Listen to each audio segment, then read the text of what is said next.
ரோட்ல இருந்து யாருமே இல்லாமல், ஏன்னா பெற்றவங்களே விட்டுருவாங்க. ரொம்பவும் ஏழையான ஒரு குடும்பத்தில் ஒரு மனநலம் பாதிக்கப்பட்ட பெண் இருந்தால் அந்த குடும்பமே பாதிக்கப்படும்.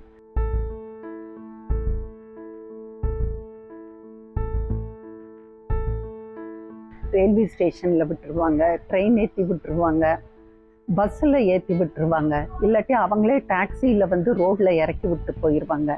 அவங்க ரோட்டில் அப்படியே சுற்றி கஷ்டப்பட்டு நல்லவங்க கண்ணில் பட்டா எங்கள்கிட்ட ஒப்படைப்பாங்க.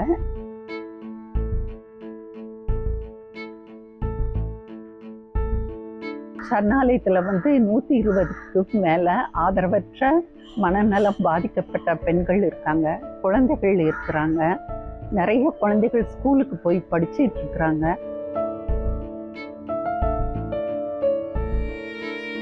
அது காரணம் என்னன்னா, முதல்ல நான் சொன்ன மாதிரி மனுஷங்க மனசுல நான்கிற எண்ணம் வந்துருச்சு. நான், என் குடும்பம், அது மட்டும் இருந்தா போதும். மற்றபடி அவங்களுக்கு எதை பத்தியும் அவங்களுக்கு கவலை இல்லை. அந்த எண்ணத்தை மாற்றணும்னா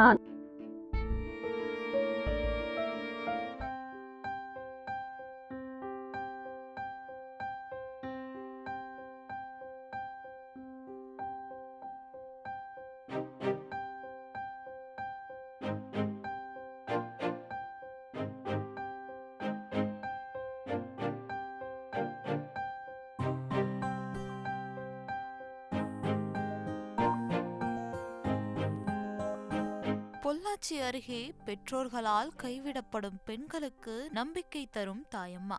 இன்றைய சூழ்நிலையில் பெற்றோர்களை கவனிக்காமல் அவர்களை வீதியில் விட்டுவிட்டு பெற்றோரை தனிமரமாக்கிவிட்டு செல்லும் பிள்ளைகள் ஏராளம்.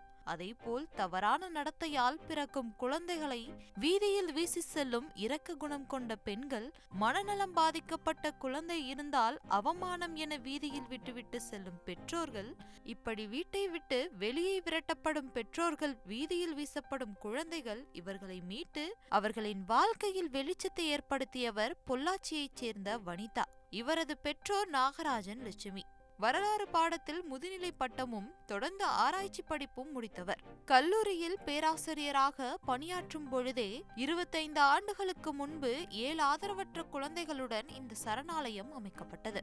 முதலில் இந்த ஆதரவற்றோர் இல்லம் தொடங்கும் எண்ணத்தை குடும்பத்தில் பகிர்ந்து கொண்ட பொழுது அவரின் தந்தையும் கணவரும் பக்கபலமாக இவரது எண்ணத்திற்கு ஆதரவாக இருக்க இப்பயணம் ஆரம்பமானது.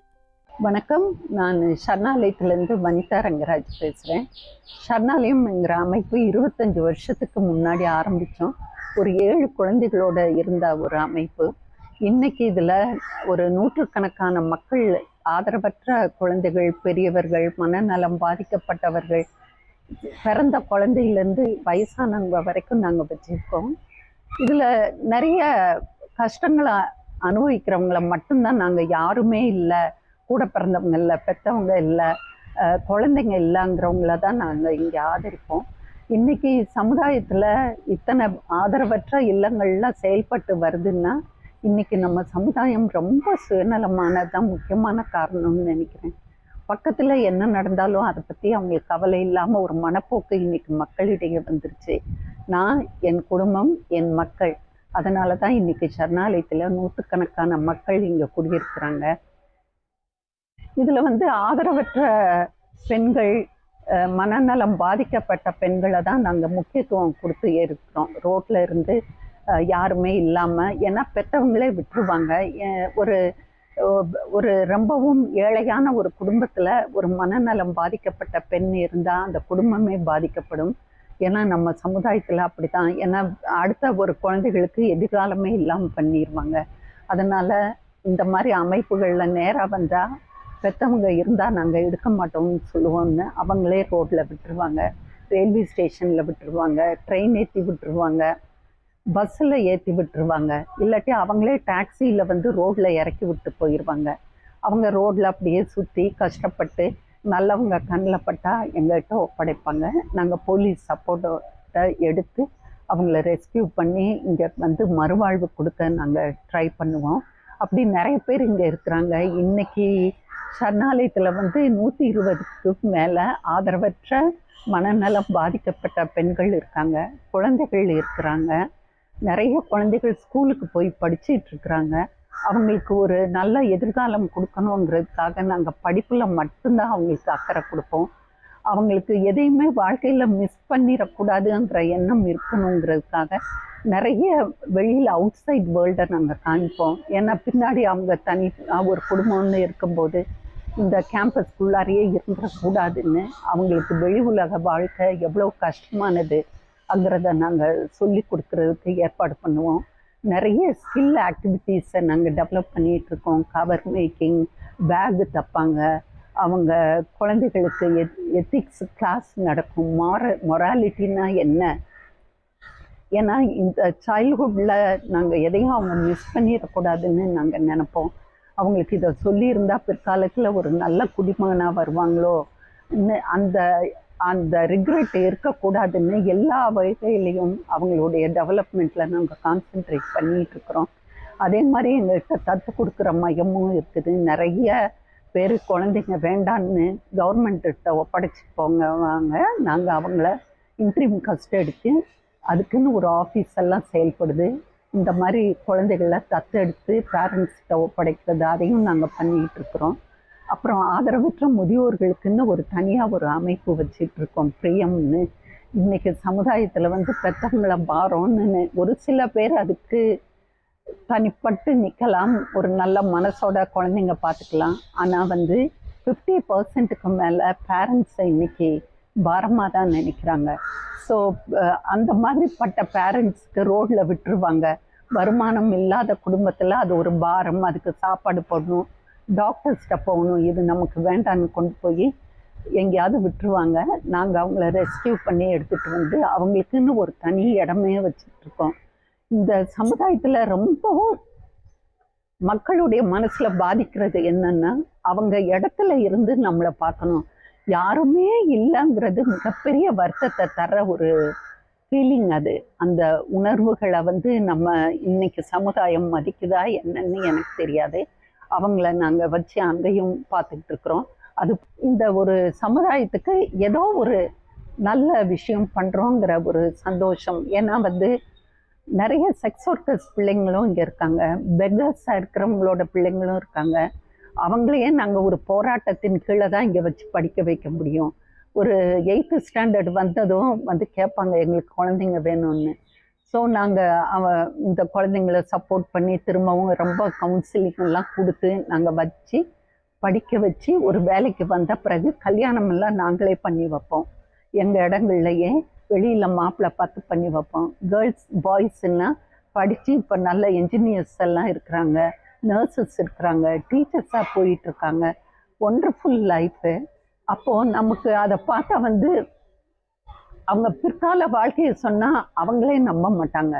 ஏன்னா ரொம்பவும் வித்தியாசமாக இருக்கும். அதுதான் சரணாலயத்தோட குறிக்கோளே அதுதான். அவங்க இந்த குழந்தைங்க வெளியில் வரும்போது ஒரு நல்ல குணம், நல்ல மனுஷத்தன்மை. எனக்கு படிப்பு முக்கியம், ஆனால் என் குழந்தைங்களுக்கு நான் சொல்லி கொடுக்குறதே மனுஷத்தன்மை வேணும். முதல்ல நல்ல மனுஷங்களாக இருங்க, மிச்சதெல்லாம் அப்படி பார்த்துக்கலான்னு.